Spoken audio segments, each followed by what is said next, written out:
Hi friends, అందరూ ఎలా ఉన్నారు? బాగున్నారా ఫ్రెండ్స్? చూడండి, ఈ వీడియోలో వచ్చేసి మనం బ్లౌజ్ స్టిచ్చింగ్ అనేది చేసుకుందాము. చాలామంది సిస్టర్స్ కూడా కటింగ్ వీడియోలో కామెంట్ అనేది చేస్తున్నారండి. మాకు స్టిచ్చింగ్లో చాలా డౌట్లు ఉన్నాయి అక్క, అవి ఎలా సరి చేసుకోవాలి ఒకసారి ఎక్స్ప్లెయిన్ చేయండి, స్టిచ్చింగ్ కూడా పెట్టండి అని అయితే అడుగుతున్నారు. చూడండి, మనకి షేప్ అనేది పర్ఫెక్ట్గా రావాలి, అలాగే ఉక్స్ పట్టి కాజాల పట్టి మనకి ఎక్కువ తక్కువ వచ్చినప్పుడు ఎలా సరి చేసుకోవాలి అంటే మనకి కటింగ్ అనేది పర్ఫెక్ట్గా రావాలి, అప్పుడే ఫిట్టింగ్ కూడా పర్ఫెక్ట్గా వచ్చేస్తుంది. మనకి డౌట్స్ అనేది ఎందుకు వస్తాయి? కటింగ్ అనేది పర్ఫెక్ట్గా చేసుకోకపోతే ఆ స్టిచ్చింగ్లో డౌట్స్ అనేది కంపల్సరీగా వస్తాయి. ఫస్ట్ కటింగ్ నేర్చుకోండి, తర్వాత స్టిచ్చింగ్ అనేది ఆటోమేటిక్గా మనం కట్ చేసే విధానాన్ని బట్టి మనకి స్టిచ్చింగ్ అనేది వస్తుంది. నేను ముందుగా లైనింగ్ పీస్ అనేది మెయిన్ ఫ్యాబ్రిక్ అనేది గ్లూ వేసి అంటించేసుకున్నాను. అంటించేసిన తర్వాత ఈ విధంగా నడుం పట్టి అనేది స్టిచ్చింగ్ అనేది మధ్యలోకి చేసేసుకోవాలి. ఈ విధంగా ఇలా కనుక మనం గ్లూ వేసుకొని అంటించేసుకున్నాం అనుకోండి, బ్లౌజ్ తొందరగా ఒక్క అరగంటలో మాత్రమే మనకి బ్లౌజ్ అనేది అయిపోద్ది. చాలామంది సిస్టర్స్ కూడా అక్క నాకు 3-4 గంటలు పడుతుంది బ్లౌజు, ఏదైనా సొల్యూషన్ ఉంటే చెప్పండి అక్క అని అడుగుతున్నారు కదా. ఫస్ట్ గ్లూ అనేది వేసేసుకోండి ఫ్రెండ్స్, చాలా తొందరగా అయిపోతుంది. అంటే మనం కుట్టుకునేటప్పుడు కన్ఫ్యూజన్లో లేకుండా మనకి నీట్గా వచ్చేటట్టు అసలు ఎలా కుట్టుకోవాలనేది మీరు ఈ వీడియో అనేది చూడండి. ఏ విధంగా స్టిచ్చింగ్ చేసుకోవాలనేది ఫస్ట్ మనం ఈ విధంగా బ్యాక్ పార్ట్ని కుట్టేసుకోవాలన్నమాట. కుట్టిన తర్వాత రివర్స్ చేసేసి లైనింగ్ పైన కుట్టుబడేటట్టు ఒక కుట్టు అనేది వేసుకుంటూ రావాలి. చూడండి, ఇలా నీట్గా కుట్టు వేసుకోవాలి. తర్వాత నేను ఈ ఖర్చు ఉంది కదా, ఈ ఖర్చు అనేది ఈ విధంగా రివర్స్ చేసేసుకొని పై వైపున ఇంకొక లూజ్ కుట్టు అనేది వేసుకుంటున్నాను. ఎందుకంటే మనం డాట్స్ వేసుకునే దానికి ఈజీగా ఉంటుంది, అలాగే మనకి సైడ్ జాయింట్ చేసేటప్పుడు హెమ్మింగ్ చేసుకునేటప్పుడు అటు ఇటు పోకుండా పర్ఫెక్ట్గా వస్తుంది అనమాట క్లాత్ అనేది. ఓకేనా?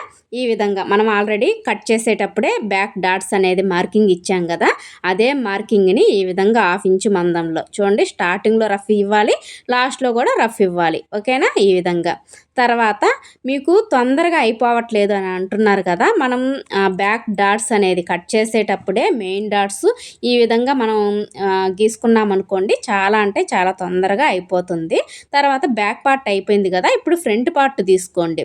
ఈ ఫ్రంట్ పార్ట్లో ఆల్రెడీ మనం మార్కింగ్ ఇచ్చాం కదా, చూడండి 2 డాట్స్ మనం పెడతాం కదా, ఆ టక్స్ అనేది కరెక్ట్గా వచ్చేటట్టు కుట్టు అనేది వేసేసుకోవాలి. చూడండి, ఈ విధంగా దీనికైతే ఒక 1/4 ఇంచు మందంలో కుట్టుకుంటూ రావాలి. లాస్ట్లో నేను ఖచ్చితంగా రఫ్ ఇస్తున్నాను చూడండి, ఈ విధంగా రఫ్ ఇచ్చేసేయాలి. ఎందుకంటే మనం ఉతికిన కొద్దీ ఆ కుట్టు అనేది ఊడిపోకుండా పర్ఫెక్ట్గా వస్తుంది. ఓకేనా? తర్వాత నెక్స్ట్ కూడా అంతేనండి, ఈ డాట్స్ ఉంటాయి కదా, ఆ 2 డాట్స్ కరెక్ట్గా సమానంగా రావాలి. ఈ విధంగా కుట్టేసుకోవాలి. చూడండి, మనం వేసుకున్న మార్కింగ్కి మనం కుట్టే స్టిచ్చింగ్కి చాలా పర్ఫెక్ట్గా వచ్చేసింది, పర్ఫెక్ట్గా మ్యాచ్ అయింది. ఓకేనా? ఈ విధంగా మనం కట్ చేసేటప్పుడే మార్కింగ్ అనేది ఇచ్చేసేయండి. చూడండి, ఇలా మనం చేసే పొరపాటు ఫ్రంట్ పార్ట్లో మనం వేళ్ళతో కొలుచుకుంటారు, అది చాలామందికి సెట్ అవ్వదండి. నేను చెప్తున్నాను కదా, నేను ఫస్ట్ నుంచి 10 ఇయర్స్ నుంచి స్టిచ్చింగ్ చేస్తున్నాను కదా, వేళ్ళ కొలతలతో అందరికీ సెట్ అవ్వదు. నెక్స్ట్ షేప్ పట్టి కుట్టుకుందాము. చూడండి, అసలు అంటే ఎక్స్ట్రా క్లాత్ ఉంది కదా, అదైతే కింద పెట్టేసుకొని దానిపైన మెయిన్ ఫ్యాబ్రిక్ అంటే ఫ్లవర్స్ పై వైపుకి వచ్చేటట్టు పెట్టేసుకొని దానిపైన లైనింగ్ అంటే డాట్ మన వైపుకి ఉండేటట్టు పెట్టేసుకొని ఒక 1/4 ఇంచు మందంలో కుట్టుకోవాలి. చూడండి, ఈ విధంగా పెట్టేసుకోవాలి. మెయిన్ ఫ్యాబ్రిక్ అనేది పై వైపుకి, దానిపైన లైనింగ్ ఈ విధంగా టక్స్ 2 చూడండి ఎదురెదురుగా వచ్చాయి కదా, ఈ విధంగా స్టిచ్చింగ్ చేసుకున్నారనుకోండి, కన్ఫ్యూజ్ అవ్వకుండా మీరు పర్ఫెక్ట్ షేప్ అనేది వచ్చేస్తుంది, ఏ పార్ట్కి ఆ పార్ట్ అనేది వచ్చేస్తుంది అనమాట. ఓకేనా? ఇలా రివర్స్ చేసేసుకొని చూడండి, అప్పుడు మనకి మెయిన్ ఫ్యాబ్రిక్ అనేది పై వైపుకి కరెక్ట్గా వచ్చేస్తుంది. ఓకేనా? పైన లైనింగ్ కనిపిస్తుంది కదా, మెయిన్ మనం అసలు కట్ చేసింది, దాని ప్రకారంగా కుట్టుకుంటూ రావాలి. ఓకే? ఈ విధంగా ఇలా నీట్గా ఎక్స్ట్రా పీస్ని కట్ చేసుకోవాలి. తర్వాత సేమ్ అదే ప్రాసెస్ దీన్ని కూడా రివర్స్ చేసేసేయండి. చూడండి, దీనికి కూడా మెయిన్ ఫ్యాబ్రిక్ అనేది కింది వైపుకి వెళ్ళిపోయింది, అది పై వైపుకి వచ్చేస్తుంది అనమాట. చూడండి, మనం కట్ చేసాం కదా, లైనింగ్ వచ్చేసి అసలు అనమాట అది. దానికి ఈ విధంగా కరెక్ట్గా కుట్టుకుంటూ రావాలి. ఓకే, ఈ ఎక్స్ట్రా పీస్ అనేది నీట్గా కట్ చేసేసుకోండి. మెయిన్ ప్రాబ్లం ఏంటంటే మనం స్టిచ్చింగ్ నేర్చుకునేటప్పుడు ఇవి రెండు రివర్స్ చేసేసుకుంటారు, అందువల్ల మనకి పర్ఫెక్ట్గా రాదనమాట. ఇప్పుడు ఇది షేప్ పట్టి ఏ పార్ట్కి సెట్ అయిందో లేదో అనేది ఒకసారి చెక్ చేసుకోండి, ఆ విధంగా చూసుకోవాలన్నమాట. ఓకేనా, చూడండి ఈ షేప్ పట్టి దీనికైతే మ్యాచ్ అయింది. ఇలా కరెక్ట్గా పెట్టేసుకొని తర్వాత నెక్స్ట్ ఇంకో పార్ట్ కుట్టుకుందాము. ఇలా రెండు సమానంగా వచ్చేటట్టు పెట్టేసుకొని ఒక కుట్టు రానిచ్చేసి ఇలా క్లాత్ని కింద క్లాత్ పై క్లాత్ రెండు సమానంగా ఒక 1/2 ఇంచు మందంలో కుట్టుకుంటూ రావాలి. ఓకేనా, ఇలా ఎక్స్ట్రా పీస్ ఉంది కదా, ఇలా నీట్గా కట్ చేసుకోవాలి. ఓకేనా, తర్వాత ఇప్పుడు బ్యాక్ పార్ట్కి మనకి కరెక్ట్గా మ్యాచ్ అయిందో లేదో ఒకసారి చెక్ చేసుకోవాలి. ఇలా కనుక చెక్ చేసుకోకపోతే సైడ్ జాయింట్ చేసేటప్పుడు మనకి ప్లస్ గుర్తు అనేది రాదు. నాకైతే కరెక్ట్గా సరిపోయింది నేను తీసుకున్న కొలతలకి. పై వైపున ఒక కుట్టు అనేది వేసుకున్నాం అనుకోండి, షేప్ అనేది పర్ఫెక్ట్గా వస్తుంది. ఓకేనా, ఇంకో పార్ట్ అనేది కుట్టుకుందాం. ఇది కూడా మనకి కరెక్ట్గా మ్యాచ్ అయింది. ఓకేనా, ఈ విధంగా మనం స్టిచ్చింగ్ చేసుకోవటం వల్ల కన్ఫ్యూజ్ అనేది లేకుండా, కుట్లు ఇప్పుకోకుండా, మీకు ఎక్కడ కూడా ముడతలు రాకుండా పర్ఫెక్ట్గా వస్తుంది. కుట్లు ఇప్పితే ఏంటంటే ముడతలు అనేది ఖచ్చితంగా వస్తాయండి. అలా కుట్లు ఇప్పుకోకుండా మీరు జాగ్రత్తగా స్టిచ్చింగ్ అనేది నేర్చేసుకోవాలి. ఇలా పై వైపున కూడా స్టిచ్చింగ్ వేసుకుంటే షేప్ అనేది పర్ఫెక్ట్గా వచ్చింది. చూడండి ఎంత నీట్గా వచ్చిందో. ఈ విధంగా మనం ఫ్రంట్ పార్ట్ అనేది స్టిచ్చింగ్ చేసుకోవాలి. చూడండి దీనిపైన ఉక్స్ పట్టీ అనేది మనకి క్లాత్ ఉంది కదా, ఇలా నీట్గా సమానంగా మడిచేసి అక్కడ రఫ్ అనేది ఇచ్చేసేయండి. తర్వాత ఇలా రివర్స్ చేసేసి లైనింగ్ పైన కుట్టుబడేటట్టు కుట్టేసుకొని రఫ్ ఇచ్చేసేయాలి. ఇప్పుడు రివర్స్ చేసేసి చూడండి, ఫస్ట్ ఒక స్టెప్పు తర్వాత రెండో స్టెప్పు. చూడండి ఈ విధంగా. ఇదైతే మనకి ఉక్స్ పట్టీ అనమాట. చాలామంది సిస్టర్స్ అక్క ఉక్స్ పట్టీ అనేది అంటే కాజాల పట్టీ ఉక్స్ పట్టీ సమానంగా రావట్లేదు, అసలు ఎందుకు వస్తుంది అనేది ఇప్పుడు చూడండి. నేను స్టిచ్చింగ్ అనేది మీరు కటింగ్ చూసినట్టయితేనే మీకు స్టిచ్చింగ్ అనేది అర్థమవుతుందండి. ఇప్పుడు కాజాల పట్టీ అనేది కుట్టుకుందాము. ఇలా నీట్గా కుట్టేసుకొని ఇలా మడిచేసుకొని రఫ్ అనేది ఇచ్చేసేయాలి. ఇప్పుడు రివర్స్ చేసేసుకొని ఫస్ట్ ఒక 1/2 ఇంచు, తర్వాత మనం కుట్టిన దాని దగ్గరికి మడిచేసుకొని స్టార్టింగ్లో రఫ్ ఇచ్చేసేయండి. ఇలా రఫ్ ఇచ్చేసి ఇలా నీట్గా సమానంగా కింద ఎంతైతే మడిచామో పైదాకా కూడా అదే లెవెల్లో వచ్చేటట్టు స్టిచ్చింగ్ అనేది చేసేసుకోవాలి. ఇది కాజాల పట్టీ కాబట్టి మధ్యలోకి ఒక కుట్టు అనేది వేసేసుకోవాలి. ఓకేనా, ఇప్పుడు సమానంగా ఉన్నాయా లేదా అనేది ఒకసారి చెక్ చేసుకోండి. ఇదిగోండి ఉక్స్ పట్టి కాజాల పట్టి మాత్రమే పైకి అనేది వచ్చింది. నెక్ అనేది కట్ చేయకూడదు. మీకు ఎక్కడ ఎక్కువ వచ్చిందో అక్కడ చూసుకోండి. నెక్ మాత్రం ఏమాత్రం కట్ చేయకూడదు. ఒకవేళ వస్తే మటుకు మనకి ఉక్స్ పట్టి కాజాల పట్టి మాత్రమే పైన వస్తుందన్నమాట. ఓకేనా, అది సమానంగా సరి చేసుకోండి. ఓకే, ఇప్పుడైతే జాయింట్ చేసేసుకుందాం. కింద బ్యాక్ పార్ట్ పెట్టేసుకొని పై వైపున ఫ్రంట్ పార్ట్ పెట్టేసుకోండి. ఇద్దండి ఇలా వచ్చేటట్టు ఈ విధంగా వేసుకున్నాం అనుకోండి, భుజాలు అనేది అస్సలు జారవు. క్రాస్గా అంటే చంక వైపు తక్కువ ఖర్చు, నెక్ వైపు ఎక్కువ ఖర్చు పెట్టేశారనుకోండి అస్సలు భుజాలు అనేది జారవు. అంటే క్రాస్గా వేసుకోవాలి. ఓకే, ఇప్పుడైతే హ్యాండ్స్కి జాయింట్ అనేది ఎలా వేసుకోవాలి అంటే మనకి లైనింగ్కి ఒక సైడ్ జాయింట్లు వస్తాయి కదా, నేను గ్లూ వేసుకొని అంటించేసుకున్నాను. ఈ విధంగా పై వైపున పెట్టేసుకొని ఇద్దండి ఈ ఖర్చు అనేది లోపలికి వెళ్ళిపోతుంది. ఇలా స్టిచ్చింగ్ చేసుకోవాలి. మళ్ళీ రివర్స్ చేసేసి చూడండి పై వైపున ఒక కుట్టు అనేది వేసేసుకోండి. ఇప్పుడు ఖర్చు అనేది లోపలికి వెళ్ళిపోయింది కదా, ఇలా సమానంగా పైన డాట్ ఉంది కదా, డాట్కి మధ్యలో కరెక్ట్గా పెట్టేసుకొని ఇలా సమానంగా వచ్చేటట్టు పై క్లాత్ని ఫేస్ చేసుకుంటూ ఇలా ఎక్స్ట్రా పీస్ నీట్గా కట్ చేసేసుకోవాలి. ఓకేనా, జాయింట్ వేసుకోవడం చాలా సింపుల్గా నేర్చేసుకోవచ్చండి. ఈ విధంగా ఇద్దండి. మీకు సరిగ్గా అర్థం కాకపోతే ఈ హ్యాండ్ కూడా చూడండి. ఇద్దండి ఇక్కడ మనకి నేను సగం వరకు వదిలేసాను గ్లూ వేసుకోకుండా. ఈ విధంగా పెట్టేసుకొని పై వైపున లైనింగ్ పెట్టేసుకోవాలి. ఓకేనా, ఈ విధంగా రివర్స్ చేసేసి దానిపైన కుట్టు అనేది వేసేసుకోవాలి. ఇదిగోండి ఈ విధంగా వచ్చేసింది కదా, మధ్యలో ఈ విధంగా సమానంగా మడిచేసి పై క్లాత్ని ఫేస్ చేసుకుంటూ కింద క్లాత్ని నీట్గా కట్ చేసేసుకోవాలి. ఓకేనా, ఒక సైడ్ మనకి జాయింట్ వస్తే ఇలా సింపుల్గా కట్ చేసేసుకోవచ్చు. ఇప్పుడైతే నీట్గా ఓపెన్లో ఉంది కదా, నీట్గా స్టిచ్చింగ్ అనేది చేసేసుకోవాలి. నెక్స్ట్ వచ్చేసి లోతు తీసుకుందాం. కటింగ్ చేసేటప్పుడు తీసారనుకోండి కొంచెం కన్ఫ్యూజ్ అనేది అవుతారు. కొత్తగా నేర్చుకునేటప్పుడు స్టిచ్చింగ్ చేసేటప్పుడు మాత్రమే తీసుకోండి. 2 టక్స్ అనేది కరెక్ట్గా సమానంగా వచ్చేటట్టు పెట్టేసుకొని అక్కడి నుంచి 1 ఇంచ్ అవతలకి మార్కింగ్ చూడండి సమానంగా. మనకి ఇక్కడ ఖర్చు దగ్గర 2 ఇంచులు ఖర్చు ఉంది కదా, అక్కడ ఒక మార్కింగ్ ఇచ్చేసి దానికి ఈ 1 ఇంచ్కి కరెక్ట్గా సమానంగా మధ్యలోకి మార్కింగ్ ఇచ్చేసి ఇలా లోత్ అనేది తీసేసుకోండి. టక్స్ పెట్టేసేయండి. ఇలా రివర్స్ చేసేసుకొని చూసుకోండి ఒకసారి. 2 ఫ్రంట్ పార్ట్కి అనేది వచ్చేస్తాయి. ఇలా ఓపెన్లో ఉంటాయి కాబట్టి ఈ విధంగా మనం స్టిచ్చింగ్ అనేది వేసేసేయాలి. ఓకేనా, చూడండి ఈ విధంగా స్టిచ్చింగ్ అనేది వేసేసుకోండి. ఇప్పుడైతే జాయింట్ అనేది చేసుకుందాం. చంక దగ్గర ఎక్కువగా స్టిచ్చింగ్ హ్యాండ్ స్టిచ్చింగ్ చేసేటప్పుడు ముడతలు వస్తుంటాయి. అలా ముడతలు రాకుండా ఉండాలంటే చూడండి, మనం ఫస్ట్ ఈ ఖర్చు ఉంది కదా, ఆ ఖర్చు అనేది షోల్డర్ ఖర్చు ఉంది కదా, బ్యాక్ సైడ్కి ఉండేటట్టు పెట్టేసుకోవాలి. అప్పుడే మనకి భుజాలు అనేది జారకుండా ఉంటాయి అన్నమాట. అంటే షోల్డర్ ముందుకు రాకుండా ఉంటుంది. చూడండి ఈ టక్స్ అనేది మనకి ఫ్రంట్ వైపుకి వచ్చేసింది. ఆ హ్యాండ్ని తీసేసుకొని కరెక్ట్గా మధ్యలోకి వచ్చేటట్టు పెట్టేసుకొని చూడండి నా హ్యాండ్లోకి తీసేసుకొని కొంచెం కొంచెంగా సమానంగా పెట్టుకుంటూ స్టిచ్చింగ్ అనేది చేసేసుకున్నాను. ఓకేనా, మళ్ళీ రివర్స్ చేసేసి పైనుంచి షోల్డర్ పైన నుంచి కుట్టు రావాలన్నమాట.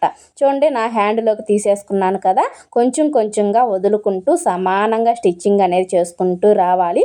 అప్పుడే మనకి ఫ్రంట్ పార్ట్ అనేది సాగినట్టు రాకుండా హ్యాండ్ దగ్గర అస్సలు ముడతలు అనేది రావన్నమాట. చంక దగ్గర ఈ విధంగా ఫాలో అవ్వండి. స్టిచ్చింగ్ చేసేటప్పుడు మనకి ఎలాంటి ముడత అనేది అస్సలు రాదు. చూడండి ఇక్కడ కూడా షోల్డర్ అనేది కొంచెం పొడవు వచ్చింది కదా, అది నీట్గా కట్ చేసేసుకొని షోల్డర్ అనేది బ్యాక్ వైపుకి వచ్చేటట్టు పెట్టేసుకొని కరెక్ట్గా హ్యాండ్ కటింగ్ ఉంది కదా షోల్డర్కి వచ్చేటట్టు. ఇప్పుడు చూడండి ఇలా నీట్గా సమానంగా పెట్టేసుకొని మనకి కింది ఫ్యాబ్రిక్ పై ఫ్యాబ్రిక్ 2 సమానంగా వస్తేనే కదా మనకి చంకల్లో ముడతలు రాకుండా ఉండేది. ఇలా నీట్గా స్టిచ్చింగ్ చేసుకోండి ఫ్రెండ్స్. మీకు ఎక్కడ కూడా ముడత అనేది రాదు. మనకి స్టిచ్చింగ్ కూడా తొందరగా అయిపోద్ది. చూడండి మీరు చూసినట్లయితే నాకు కరెక్ట్గా అరగంట టైం మాత్రమే పట్టిందండి ఫ్రెండ్స్. మీకైతే ఒక 40 మినిట్స్ అనేది పడుతుంది. ఈ మెథడ్లో నేర్చుకోండి ఫ్రెండ్స్. మీరు కూడా తొందరగా బ్లౌజ్ అనేది స్టిచ్చింగ్ చేసుకుంటారు. ఓకేనా, తర్వాత మనకైతే హ్యాండ్స్ అనేది జాయింట్లు చేసుకున్నాం కదా, చూడండి ఎక్కడ కూడా చంకల్లో ముడతలు అనేది రాకుండా ఈ విధంగా స్టిచ్చింగ్ అనేది చేసేసుకోవాలి. ఓకేనా, నేను చూపించిన విధంలో మీరు హ్యాండ్ అనేది జాయింట్ చేసుకోండి, అస్సలు ముడతలు రావు. ఇప్పుడు పైపింగ్ వేసుకుందాం. చాలామంది సిస్టర్స్ కూడా అడిగారు, అక్క పైపింగ్ అనేది చూపించండి అక్క సింపుల్ మెథడ్లో. చూడండి మనం ఇంట్లో కుట్టుకునే వాళ్ళకి ఇన్విజిబుల్ పైపింగ్ వేసుకుంటే చాలా మనీ అయితే ఇవ్వరనమాట. చూడండి ఇలా సింపుల్గా మెడపీస్ వేసుకోండి, నీట్గా ఉంటుంది. నేనైతే ముందుగానే పైపింగ్ క్లాత్ని ఆ విధంగా రెడీ చేసి పెట్టేసుకుంటాను. కట్ చేయంగానే క్రాస్ పీస్ అనేది వచ్చేస్తుంది అనమాట. ఓకేనా, ఒక సైడ్ అయితే ఇలా నీట్గా స్టిచ్చింగ్ అనేది చేసేసుకోవాలి. నాకు బ్లౌజ్లో కలర్ వచ్చేసి సిల్వర్ కలర్ ఉంది కాబట్టి సిల్వర్ కలర్ అనేది తీసుకున్నాను. ఫ్రెండ్స్ చెప్పడం మర్చిపోయాను, ఇంకా వీడియోకి లైక్ ఇవ్వకపోతే ఖచ్చితంగా లైక్ ఇవ్వండి, సపోర్ట్ చేయండి. ఇప్పుడు చూడండి పైపింగ్ క్లాత్ని వెనక్కి పెట్టేసి ఇలా నీట్గా సమానంగా మనం కట్ చేసేటప్పుడు ఎంత ఇచ్చాము, 1/4 ఇంచు ఖర్చు ఇచ్చాం కదా, అదే 1/4 ఇంచు మందంలో నీట్గా స్టిచ్చింగ్ చేసుకుంటూ రావాలి. ఓకేనా, సమానంగా ఉండాలి ఫ్రెండ్స్. మనం పైపింగ్ క్లాత్ కింద నెక్ మొత్తం సమానంగా ఉంటేనే మనకి పర్ఫెక్ట్గా వస్తుంది. పైపింగ్ అనేది చిన్నగా కుట్టుకుంటూ రావాలి. ఓకేనా, నేను కొంచెం స్పీడ్ పెట్టాను కాబట్టి మీకు అలా అనిపిస్తుంది. ఎక్స్ట్రా పీస్ కట్ చేసేసి వెనక్కి నెట్టేసి అక్కడ రఫ్ ఇచ్చేసేయాలి. స్టార్టింగ్లో కూడా అంతేనండి. చూడండి చిన్న చిన్న టక్స్ అనేది ఇచ్చేసేయండి రౌండ్ పర్ఫెక్ట్గా తిరగడం కోసం. అయితే ఇలా నీట్గా టక్స్ అనేది ఇచ్చేసామనుకోండి రౌండ్ అనేది పర్ఫెక్ట్గా వస్తుంది. తర్వాత చూడండి ఈ విధంగా స్టిచ్చింగ్ చేసాం కదా, ఇప్పుడు థ్రెడ్ తీసుకొని చూడండి పై వైపుకి పెట్టేసుకొని వెనక్కి నెట్టేసి ఈ క్లాత్ని కూడా వెనక్కి నెట్టేసేయాలి. ఓకేనా, స్టార్టింగ్లో ఖచ్చితంగా రఫ్ ఇచ్చేసేయండి. థ్రెడ్ మీద కుట్టు పడిపోతుంది కాబట్టి మనం గట్టిగా లాగితేనే పైపింగ్ అనేది నీట్గా వస్తుంది. చూడండి ఈ విధంగా గట్టిగా లాగి కుట్టుకోవాలి. థ్రెడ్ని ఎప్పుడైతే మనం గట్టిగా లాగుతామో ఫినిషింగ్ కూడా అంతే పర్ఫెక్ట్గా వస్తుంది. చూడండి లాగినట్టు కుట్టామనుకోండి ఆటోమేటిక్గా ఈ క్లాత్ పైపింగ్ క్లాత్ ఉంది కదా ముడుచుకుపోతుంది అనమాట వెనక్కి. అప్పుడు మనకి ఫినిషింగ్ అనేది నీట్గా వస్తుంది. క్లాత్కి థ్రెడ్కి మధ్యలో కుట్టు అనేది రావాలి. మన సింగిల్ పాదమే కాదండి, నార్మల్ పాదంతో కూడా స్టిచ్చింగ్ అనేది చేసేసుకోవచ్చు. ఓకేనా, థ్రెడ్కి క్లాత్కి మధ్యలో సూది రావాలన్నమాట. అప్పుడే మనకి ఫినిషింగ్ అనేది నీట్గా వస్తుంది. ఓకేనా. దీనికి సింగిల్ పాదమే వాడని అవసరం లేదండి. ఇండివిజువల్ పైపింగ్కి అయితేనే సింగిల్ పాదం అనేది యూజ్ చేసుకుంటారు చాలా వరకు. ఎక్కువగా ఎక్స్ట్రా కట్ చేసేసుకొని వెనక్కి నెట్టేసుకొని రఫ్ ఇచ్చేసేయాలి. ఓకేనా. ఈ విధంగా మనకి చూడండి ఎంత నీట్గా వచ్చిందంటే పైపింగ్ వచ్చేసి అసలు కుట్టు ఎక్కడ పడిందో కూడా అర్థం కాలేదు. మనకి క్లాత్కి థ్రెడ్కి మధ్యలో వచ్చిందనమాట. రివర్స్ చేసి చూసుకోండి ఎంత పర్ఫెక్ట్గా వచ్చిందో. మీకు కావాలనుకుంటే డబల్ స్టిచ్ అనేది వేసేసుకోవచ్చు. నేనైతే హెమ్మింగ్ అనేది చేపిస్తాను. హెమ్మింగ్ వేసుకుంటేనే మనకి ఫినిషింగ్ అనేది నీట్గా వస్తుంది. ఇండివిజువల్ పైపింగ్ ఉన్నట్టే ఉంటుంది చూడటానికి. రివర్స్ చేస్తే కానీ అర్థం కాదనమాట. ఇప్పుడైతే హ్యాండ్స్కి పైపింగ్ అనేది వేసి చూపిస్తున్నాను చూడండి. మీకు నెక్కే కాకుండా హ్యాండ్స్కి కూడా ఏ విధంగా వేసుకోవాలనేది నేను ఇప్పుడు చూపిస్తాను చూడండి. ఇలా నీట్గా మొత్తానికైతే స్టిచ్చింగ్ అనేది వేసేసుకోవాలి. చూడండి ఇలా పెట్టేసుకొని పైవైపున మనం నెక్కి అయితే ఎంత అయితే పావించి మందంలో కుట్టుకున్నామో అలాగే ఈ హ్యాండ్కి కూడా కుట్టుకోవాలి. ఇప్పుడు కట్ చేసేసేయండి ఎక్స్ట్రా పీసు. నెక్స్ట్ వచ్చేసి ఇంకో హ్యాండ్ ఉంది కదా దానికి కూడా కుట్టుకోవాలి. ఖర్చు అనేది మనం ఒక సైడ్ కుడతాం కదా, ఆ ఖర్చు అనేది పైవైపుకు ఉండేటట్టు పెట్టేసుకోవాలి. ఇలా నీట్గా పెట్టేసుకొని చిన్న చిన్న టక్స్ అనేది ఇచ్చేసేయాలి ఫినిషింగ్ నీట్గా రావడం కోసం. ఈ విధంగా థ్రెడ్ మధ్యలో పెట్టేసి క్లాత్ని వెనక్కి తిప్పేసేయాలి. స్టార్టింగ్లో చూడండి నేను రఫ్ ఇచ్చాను. రఫ్ ఇవ్వడం వల్ల థ్రెడ్ మీద కుట్టు అనేది పడుతుంది. మనం ఎంత గట్టిగా లాగినా కూడా రాదనమాట. ఆటోమేటిక్గా ఈ క్లాత్ అనేది తిరిగిపోతుంది చూడండి ఇలా. తర్వాత సేమ్ అదే ప్రాసెస్ ఇటువైపు కూడా కుట్టుకోవాలి.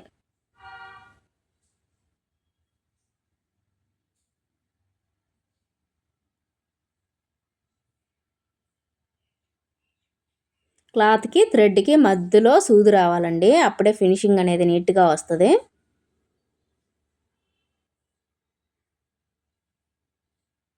ఇదండి. ఇప్పుడు సైడ్ జాయింట్ చేసుకుందాము. మెయిన్ ఇంపార్టెంట్ ఈ సైడ్ జాయింట్ అండి. అసలు ఫిట్టింగ్ రావడానికి కారణం కూడా ఈ సైడ్ జాయింటేను. ఇలా బ్యాక్ పార్ట్ని సమానంగా మడిచేసి ఆది బ్లౌజ్లో కూడా బ్యాక్ పార్ట్ తీసేసుకోండి. ఆ కుట్టు కనిపిస్తుంది కదా, ఆ కుట్టు వరకు సమానంగా చూసుకొని అక్కడికి ఒక మార్కింగ్ అనేది ఇచ్చేసేయండి. చూడండి మనం తీసుకున్న ఖర్చుకి కరెక్ట్గా వచ్చేసింది. కట్ చేసేటప్పుడు తీసుకుంటాం కదా. ఇప్పుడు ఇటు ఉక్స్ పట్టీ కదా, అదే విధంగా ఆది బ్లౌజ్లో కూడా ఉక్స్ పట్టీకి కరెక్ట్గా ఒక మార్కింగ్ అనేది ఇచ్చేసేయండి. ఇది కాజాల పట్టీ. ఈ కుట్టు వరకు ఒక మార్కింగ్ అనేది ఇచ్చేసేయండి. కరెక్ట్గా మెజర్మెంట్ అనేది చూసుకోండి. తర్వాత కింద బ్యాక్ పార్ట్ని పెట్టేసుకొని పై వైపున ఫ్రంట్ పార్ట్ వచ్చేలాగా ఈ 2 డాట్స్ మనం మార్కింగ్ ఇచ్చాం కదా కలిసేటట్టు ఒక పిన్ అనేది పెట్టేసుకోవాలి. ఇలా పిన్ను పెట్టేసామనుకోండి కదలకుండా ఉంటుందన్నమాట. ఓకేనా. చంక దగ్గర కూడా చూడండి ఇక్కడ ఉంది కదా, ఈ 2 సమానంగా ఉన్నాయా లేదా, నాకైతే కరెక్ట్గా వచ్చేసాయి. కరెక్ట్గా వచ్చినప్పుడు ఒక పిన్ అనేది పెట్టేసుకోవాలి. హ్యాండ్స్ దగ్గర కూడా కరెక్ట్గా పెట్టేసుకొని ఒక పిన్ అనేది పెట్టేసుకోండి. ఇప్పుడు మనం సైడ్ జాయింట్ చేసుకునే దానికి కరెక్ట్గా పర్ఫెక్ట్గా వస్తుంది. ఇంకా మళ్ళీ మనం కుట్టు అనేది వేయని అవసరం లేదండి. ఒకేసారి కరెక్ట్గా చూసుకొని కుట్టు అనేది వేసేసుకోవాలి. లూజ్కి ఒక మార్కింగు, అలాగే ఆర్మ్ లూజ్ చంక లూజు కరెక్ట్గా చూసుకోండి. ఈ విధంగా ఆది బ్లౌజ్లో ఉన్నట్టు ఇలా పెట్టేసుకొని కరెక్ట్గా ఎక్కడ కూడా ముడతలు లేకుండా కరెక్ట్గా చూసుకొని ఇక్కడికి ఒక మార్కింగ్ అనేది ఇచ్చేసేయండి. ఇప్పుడు ఈ 3 మార్కింగ్లు ఉన్నాయి చూడండి, ఇలా కరెక్ట్గా కలిపేసుకోండి. చూడండి ఎంత స్ట్రైట్గా మనకు కుట్టు అనేది వచ్చిందో, మార్కింగ్ అనేది వచ్చిందో. మనం ఎలా అయితే మార్కింగ్ ఇచ్చామో అదే మార్కింగ్ మీద కుట్టు అనేది వేసేసుకోవాలి. ఇంకా మనం ఎక్స్ట్రాగా కుట్లు వేయని అవసరం లేదండి. చాలా అంటే చాలా పర్ఫెక్ట్గా వచ్చేస్తుంది. తర్వాత మనకి ఎన్ని కుట్లు కావాలో అన్ని కుట్లు అనేది వేసుకోండి. అంటే కుట్టికి మధ్యలో ఒక పావించు డిఫరెంట్ అనేది ఉండాలన్నమాట. ఓకేనా. మీకు ఎన్ని కుట్లు కావాలో అన్ని కుట్లు అనేది వేసేసుకోవాలి. ఇప్పుడు ఎక్స్ట్రా క్లాత్ అనేది నీట్గా కట్ చేసేసుకోవాలి. ఇలా నీట్గా స్ట్రైట్గా వచ్చేలాగా. తర్వాత లాస్ట్కి ఒక కుట్టు అనేది వేసేసుకోవాలి. ఈ విధంగా వేసుకుంటే మనకి పీసులు అనేది రావన్నమాట. ఓకే. ఒక సైడ్ అయితే అయిపోయింది. ఇప్పుడు రెండో సైడ్ చూడండి. ఇటువైపు ఎలా తీసుకోవాలనేది చాలామంది కన్ఫ్యూజన్లో ఉంటారు. మనకు ఆల్రెడీ మార్కింగ్ ఇచ్చాం కదా, అదే మార్కింగ్ అనేది ఈ విధంగా పెట్టేసుకోవాలి. తర్వాత నెక్స్ట్ ఇక్కడ కూడా సేమ్ అదే ప్రాసెస్ అండి. సమానంగా ఉన్నాయా లేదని చూసుకొని కరెక్ట్గా ఒక పిన్ అనేది పెట్టేసేయాలి. సేమ్ అటు ఎలా అయితే మనం మార్కింగ్ ఇచ్చామో సేమ్ అదే విధంగా ఇటువైపు కూడా మనం పిన్నులు పెట్టేసి మార్కింగ్ ఇవ్వాలి. చూడండి ఇలా పెట్టేసుకున్నాం కదా. ఇప్పుడు మనం ఆల్రెడీ కుట్టాం కదా, ఒక సైడ్ అయితే దాన్ని ఫేస్ చేసుకుంటూ లూజ్కి ఒక మార్కింగు, అలాగే హ్యాండ్ లూజ్కి ఆర్మ్ లూజ్కి కరెక్ట్గా చూసుకోండి. దీని ప్రకారం మనం కుట్టిన దాని ప్రకారం మొదటి కుట్టు ఉంటుంది కదా, ఆ కుట్టు వరకు ఒక మార్కింగు. ఇప్పుడు ఈ 3 డాట్స్ అనేది కలిపేసేయండి. చూడండి ఈ విధంగా. ఇప్పుడు నడుం దగ్గర నుంచి కుట్టు అనేది వేసేసుకోవాలి. ఓకే, స్టార్టింగ్లో రఫ్ ఇచ్చేసేయండి. ఇప్పుడు మనం కుట్టు వేసిన మార్కింగ్ మీద కుట్టు అనేది వేసేసుకోవాలి. ఓకే, ఇక్కడ కూడా రఫ్ ఇచ్చేసేయాలి. ఇప్పుడు ఈ పిన్నులు తీసేసుకొని నీట్గా మనకి ఎన్ని కుట్లు కావాలో అన్ని కుట్లు అనేది వేసేసుకోవాలి. చూసారా, వెనక సైడు మనం ఎలా అయితే మార్కింగ్ ఇచ్చామో దానిపైన కుట్టు అనేది వచ్చేసింది. అంటే మనం తీసుకున్న ఖర్చులకి మనం కుట్టిన దానికి కరెక్ట్గా మ్యాచ్ అయిపోయిందనమాట. ఓకే ఫ్రెండ్స్, ఎప్పుడు కూడా మనం ఫిట్టింగ్ రావట్లేదు నాకు పర్ఫెక్ట్గా రావట్లేదు అని అంటుంటారు కదా. అసలు కటింగే రాకపోతే ఫిట్టింగ్ ఏమాత్రం వస్తుంది ఫ్రెండ్స్, చెప్పండి ఒకసారి. మనం ఎక్కువగా కటింగ్ అనేది పర్ఫెక్ట్గా వస్తేనే ఫిట్టింగ్ కూడా పర్ఫెక్ట్గా వస్తుంది. ఓకే, అలాగే స్టిచ్చింగ్లో మనకి సైడ్ జాయింట్ కూడా చాలా చాలా ఇంపార్టెంట్. మనకి సైడ్ జాయింట్ మనకి తెలియక ఎట్టబడితే అట్టే వేసామనుకోండి, అసలు ఫిట్టింగ్ అనేది రాదు కదా. ఇప్పుడు మనకి ఎలాంటి కొలతలు అనేది తీసుకొని అవసరం లేదు. జస్ట్ మనకి నడుము కొలత చూసుకుంటే చాలు. నడుము లూజ్ కరెక్ట్గా ఉందా లేదా అనేది కరెక్ట్గా చూసుకోవాలి. నాకైతే మళ్ళీ రెండో కుట్టు అనేది అస్సలు పడలేదండి, కరెక్ట్గా వచ్చేసింది. మీకు ఒకవేళ లూజ్ అనిపిస్తే మళ్ళీ డబల్ కుట్టు అనేది వేసేసుకోండి, అంటే ఇంకో కుట్టు అనేది వేసుకోండి ఆది బ్లౌజ్కి మ్యాచ్ అయ్యేటట్టు. ఓకేనా, ఇప్పుడు బ్లౌజ్ అనేది అయిపోయింది. చూడండి ఫినిషింగ్ అనేది చాలా అంటే చాలా పర్ఫెక్ట్గా వచ్చిందండి. ఇంకా మీరు కనుక లైక్ చేయకపోతే లైక్ చేయండి, అలాగే మన ఛానల్ని ఫాలో అవ్వండి. ఎందుకంటే మన లేడీస్కి ది బెస్ట్ పని ఇంకెక్కడా దొరకదు. టైలరింగ్ వల్ల అంత బెనిఫిట్ ఉంటుందన్నమాట. మనం చేసే కటింగ్, మనం చేసే ఫిట్టింగ్ అనేది పర్ఫెక్ట్గా ఉంటేనే మన దగ్గరికి కస్టమర్లు అనేది వస్తారు. ఓకేనా, టైలరింగ్ అనేది పర్ఫెక్ట్గా నేర్చుకోండి ఫ్రెండ్స్. చాలామంది కూడా నాకు కామెంట్ అనేది చేస్తున్నారు. మీకోసమే నాకు టైం కుదరకపోయినా సరే మీకోసం, మీరు పెట్టే కామెంట్స్ కోసం నేను హుషారు తెచ్చుకొని మరీ వీడియోస్ అనేది పోస్ట్ చేస్తున్నాను. మీరు అంతకుముందు గమనించినట్లయితే చాలా తక్కువగా పెట్టేదాన్ని, ఇప్పుడైతే మీకోసం నేను రెగ్యులర్గా వీడియోస్ అనేది